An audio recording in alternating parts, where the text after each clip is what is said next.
প্রিয় দর্শক, আজকে আমরা কথা বলবো ইরান ইসরায়েল যুদ্ধ নিয়ে। ইসরায়েল প্রিএম্পটিভ অ্যাটাক করেছে ইরানের উপরে। প্রিএম্পটিভ মানে হলো যে ধরে নিয়েছে যে ইরানের নিউক্লিয়ার ফ্যাসিলিটি বা নিউক্লিয়ার অস্ত্র তৈরি করা সম্পন্ন হয়ে গেছে, অথবা খুবই দ্রুততম সময়ের মধ্যে তারা নিউক্লিয়ার বা পারমাণবিক অস্ত্রের অধিকার নিতে যাচ্ছে, এরকম একটা ব্যাপার।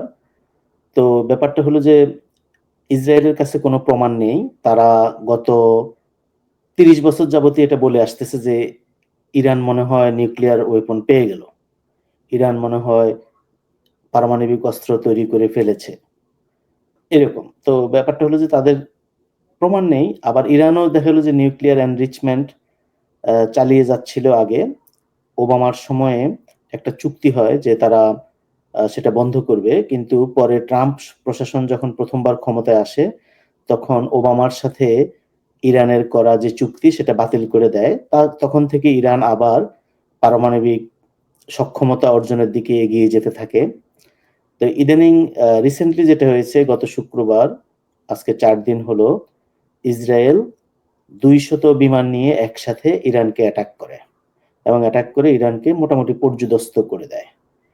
তো ইরানের আক্রমণের এই সাফল্য ইসরায়েল পেয়েছে কারণ হলো যে ইরানে যারা আছে শাহ, যে গ্রুপ, সেই গ্রুপ যাদেরকে একসময় এই রেভলিউশনারিরা, ইসলামিক রেভলিউশনারিরা দেশ থেকে বিতাড়িত করেছিল, এবং 1979 সালে তারা যে বিপ্লব করেছে সেই বিপ্লবের যে পরাজিত শক্তি, তারা এখন ইসরায়েলকে সহায়তা করছে এবং দেখা গেল দেশের ভিতরে স্যাবোটাজ করে ইরানের অনেক ক্ষয়ক্ষতি করেছে। আরেকটা জিনিস ইসরায়েল করেছে সেটা হলো যে এই পারমাণবিক কর্মসূচির সাথে যেসব বিজ্ঞানী জড়িত তাদেরকে টার্গেট করে মেরেছে। এই পর্যন্ত যতদূর জানা গেছে প্রায় 40 জনের মতো পারমাণবিক বিজ্ঞানীকে বা পরমাণু বিজ্ঞানীকে ইসরায়েল হত্যা করেছে বলে জানা যায়। এছাড়া ইরানের দেখা গেল টপ ব্রাস যেসব মিলিটারি লিডার, তাদেরকে হত্যা করা হয়েছে।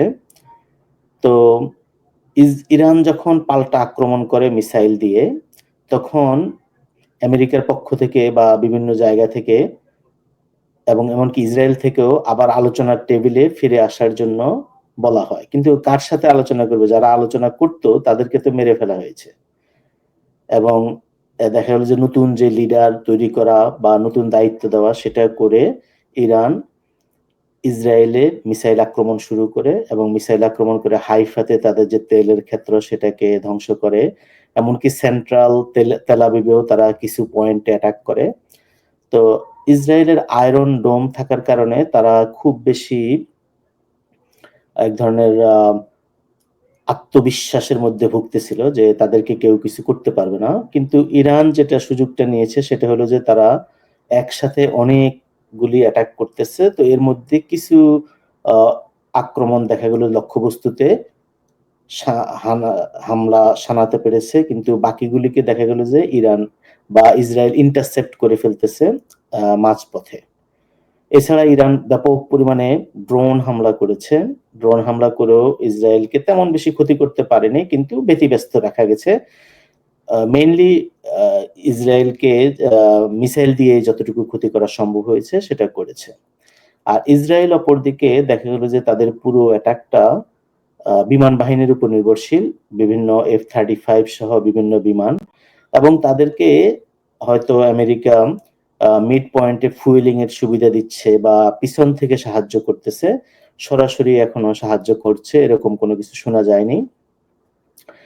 ইসরায়েল এখন আমেরিকাকে চাচ্ছে যে তাদেরকে সহায়তা দিক, তাদের এই যুদ্ধে আমেরিকাকে জড়ানোর চেষ্টা করতেছে। কিন্তু আমেরিকার অবস্থান হলো বর্তমানে আমেরিকাতে ডানপন্থী, বামপন্থী বা যে কেউই এই যুদ্ধের পক্ষে নয়। ইসরায়েলকে কেউ এই ইরানের সাথে আক্রমণে যেতে বলেনি। ইসরায়েল নিজের থেকে গিয়েছে, গিয়ে এখন আমেরিকাকে এর মধ্যে টেনে নামাতে চেষ্টা করতেছে, যাতে পুরো খরচটা আমেরিকার উপরে তুলে দেওয়া যায়। তো প্রেসিডেন্ট ট্রাম্প, তিনি ক্ষমতা নিয়েছেন যে তিনি আর কোনো যুদ্ধ করবেন না, যুদ্ধে জড়াবেন না, বরঞ্চ তিনি ইউক্রেন এবং রাশিয়ার যে যুদ্ধ, সেটা প্রথম দিনেই থামানোর একটা প্রমিস করেছিলেন, এবং ইসরায়েল গাজার যুদ্ধটাকেও তিনি থামানোর কথা বলেছিলেন, কিন্তু এখন পর্যন্ত তিনি এর কোনোটাতেই সফলতা দেখাতে পারেননি। তো ইসরায়েলের যুদ্ধের ব্যাপারে বর্তমানে যে ট্রাম্পের প্রশাসনের যে ব্যাকিং, যাদের কাছ থেকে ট্রাম্প সম্পূর্ণ সমর্থন পেয়ে থাকেন, সেই মেক আমেরিকা গ্রেট অ্যাগেইন যে ফোর্স, মাগা ফোর্স, তো মাগা ফোর্সে যারা আছেন তারা দেখা গেল যে ট্রাম্পের এই যুদ্ধ প্রচেষ্টার সাথে মোটেও নেই। তারপরে বামপন্থীরাও নেই। এই পরিমাণ টাকা খরচ হবে, প্লাস হলো ইসরায়েলের চাইলেই মানে যে কোনো কিছুতে একটা গ্যাঞ্জামে জড়িয়ে তারপরে দেখা গেলো আমেরিকাকে নিয়ে যাবে। এটা আমেরিকানরা আর চায় না। ইসরায়েলের আগে দেখা গেলো ইরাকের যে আক্রমণ, সে সময় তারা দেখা গেলো তাদের কারণে আমেরিকাকে সেখানে জড়াতে হয়েছিল। তো বর্তমানে ইসরায়েল যে সুযোগটা নিচ্ছে সেটা হলো যে তারা ইরানে একের পর এক আক্রমণ শানিয়ে যাচ্ছে। তো ইরান ইসরায়েলের ক্ষয়ক্ষতি করার চেষ্টা করতেছে, এমনকি আমেরিকা যেসব ফোর্স বা যেসব বাহিনী মধ্যপ্রাচ্যে আছে তাদের উপরও আক্রমণ হতে পারে। তো ইরান যদি মধ্যপ্রাচ্যে কোনো আমেরিকান ঘাঁটিতে বা কোনো ফোর্সের উপর আক্রমণ করে, তখন সেখানে আমেরিকাকে জড়াতে বাধ্য হবে, তো সে তাকে যেতেই হবে। এবং তখন দেখা গেল যে এটা একটা লং টার্ম যুদ্ধ শুরু হবে এবং ফুল ফ্লেজেড একটা যুদ্ধ তৈরি হবে এবং বিভিন্ন পক্ষ বিপক্ষ তৈরি হবে। দেখা গেল যে ইসরায়েলের সাথে আমেরিকা, ইউরোপ আরো অন্যান্য দেশ যোগ দিবে, ইরানের সাথেও হয়তো কেউ কেউ যোগ দিবে। এখন পর্যন্ত জানা যায়নি সেরকম কিছু। তো আপাতত জনমত এর পক্ষে নেই, কিন্তু যুদ্ধ যখন শুরু হয়ে যায় তখন এক চিন্তা করে শুরু হয়, এবং যুদ্ধ শুরু হওয়ার পরে দেখা গেল যে সেটা ভিন্ন দিকে মোড় নেয়। ইতোমধ্যে দেখা গেল যে পাকিস্তান থেকে ইরানকে কিছুটা সহায়তা দেওয়ার কথা বা পারমাণবিক অস্ত্র দিয়ে হেল্প করার কথা বলা হয়েছে। তো এটা আমার মনে হয় কিছুটা ব্লাফ, কারণ হলো যে ইরান শিয়া মুসলিম দেশ এবং ইসরায়েল হলো একটা ইহুদি দেশ, দুনিয়ার প্রথম ধর্মভিত্তিক রাষ্ট্র, এবং পাকিস্তান হলো দুনিয়ার দ্বিতীয় ধর্মভিত্তিক রাষ্ট্র। পাকিস্তান ভেঙে যখন বাংলাদেশ হয় তখন ইসরায়েল বাংলাদেশকে সমর্থন দিয়েছিল সেই 71 সালেই। তো ব্যাপারটা হলো যে পাকিস্তান এখন ইরানকে সহায়তার নাম দিয়ে এক ধরনের, জাস্ট আমার মনে হয় যে সস্তা একটা জনপ্রিয়তা কামানোর চেষ্টা করতেছে। কারণ পাকিস্তান এদিকে একদিকে বলছে যে সে সাহায্য করবে, আর একদিকে দেখা গেল বেলুচিস্তানের সাথে পাকিস্তান এবং ইরানের যে বর্ডার সেটা বন্ধ করে দিয়েছে। অপরদিকে পাকিস্তান যদি ইরানকে সমর্থন করে, তাহলে ভারত হয়তো ইসরায়েলকে সমর্থন করবে। ভারত এখানে আপাতত মিড পয়েন্টে আছে, তার যে পলিসি সব ক্ষেত্রে যে অন দ্য ফেন্স। সে ইরানের সাথে তার ভালো সম্পর্ক, অপরদিকে ইসরায়েলের সাথেও ভালো সম্পর্ক, কিন্তু এই মুহূর্তে সে হয়তো কারোর সাথে নেই। কিন্তু যুদ্ধ যদি আরো গড়িয়ে যায়, এমনকি পাকিস্তান যদি ইনভলভ হয়ে যায়, তাহলে পাকিস্তান যেই পক্ষে থাকবে ভারত দেখা গেল তার বিপক্ষে চলে যাবে। এবং ইন দ্যাট কেস দেখা গেল যে ইরান পাকিস্তানের পরে বাংলাদেশও একই লাইনে পড়তে পারে বর্তমান পরিস্থিতিতে। বিশেষত 2024-এর গণ অভ্যুত্থানের পরে বাংলাদেশে যেই সরকার আছে এবং বাংলাদেশের যে অবস্থান বর্তমানে ভারত পাকিস্তানের নিরিখে, সেই ক্ষেত্রে বাংলাদেশও এর থেকে বাঁচতে পারবে না। তো আপাতত ইরানে দেখা গেল যে প্রেসিডেন্ট ট্রাম্প তেহরানকে জনগণকে, তেহরানের মানুষকে বলছেন তাদেরকে ইভাকুয়েট করতে, তেহরান ছেড়ে চলে যেতে, কারণ হয়তো তেহরানে বড় ধরনের আক্রমণ হবে। ইরানেও দেখা গেল যে খামেনি অলরেডি আন্ডারগ্রাউন্ডে চলে গিয়েছেন এবং ইরানের জাদুঘর থেকে বিভিন্ন প্রত্নতাত্ত্বিক নিদর্শন নিরাপদ স্থানে সরানোর ব্যবস্থা করা হচ্ছে। একইভাবে ইসরায়েলও দেখা গেল যে ইসরায়েলকে বলছে আহ এলাকা ছেড়ে চলে যেতে, এবং চীন দেখা গেল তাদের নাগরিককে ইসরায়েলের দূতাবাস ছেড়ে দ্রুত জর্ডান দিয়ে চলে যেতে বলেছে। তো যুদ্ধ হয়তো এসকালেট করতে পারে এর মধ্যে। আরেকটা জিনিস হলো যে ইরানে গতকালকে তারা এনপিটি বা নিউক্লিয়ার নন প্রলিফারেশন ট্রিটি থেকে তারা বের হয়ে আসে, এবং এরপরই পরপর দুটি ভূমিকম্পের খবর আসে। একটা হলো আপনার নিউক্লিয়ার ফ্যাসিলিটির খুবই কাছে, আরেকটা সিস্তান অঞ্চলে। তো এই যে দুইটা ভূমিকম্প, এই ভূমিকম্পগুলি হয়তো ইরানের পারমাণবিক পরীক্ষার সাথে সম্পর্কিত।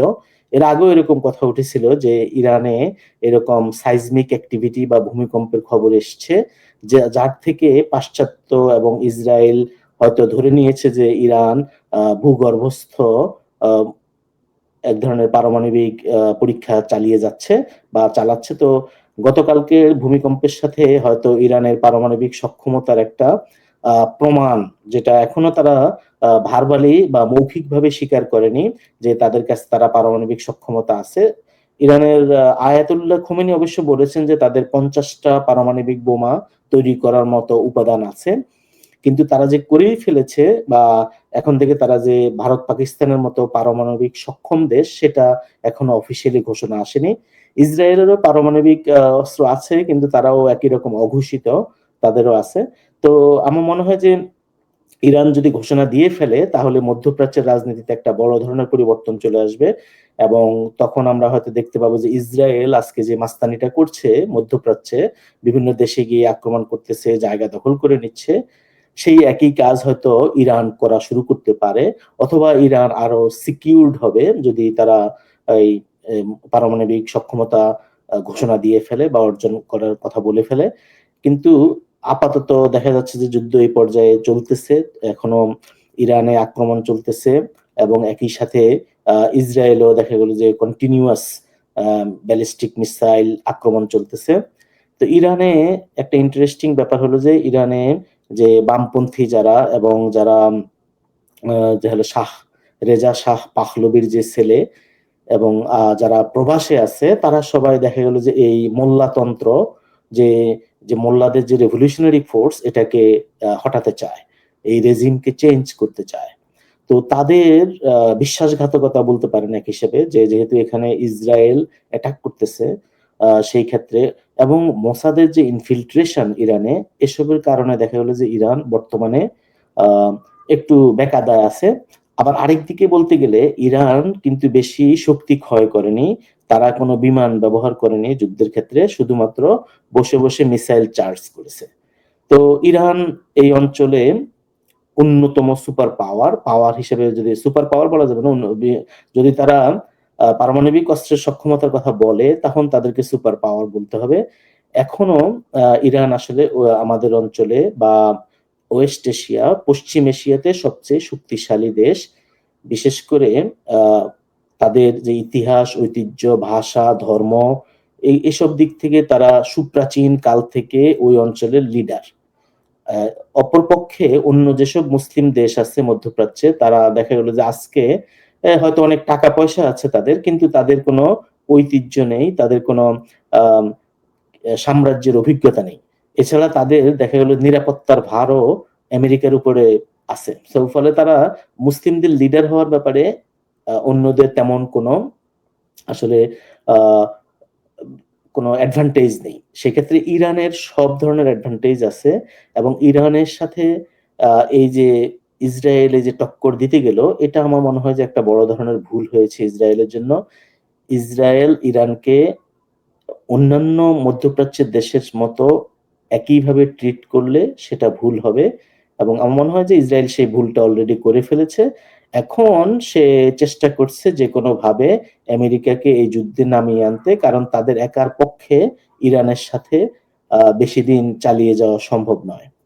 তো আমরা সবাই দেখবো যে আসলে ইরান ইসরায়েল এই যুদ্ধ কোন দিকে গড়ায়।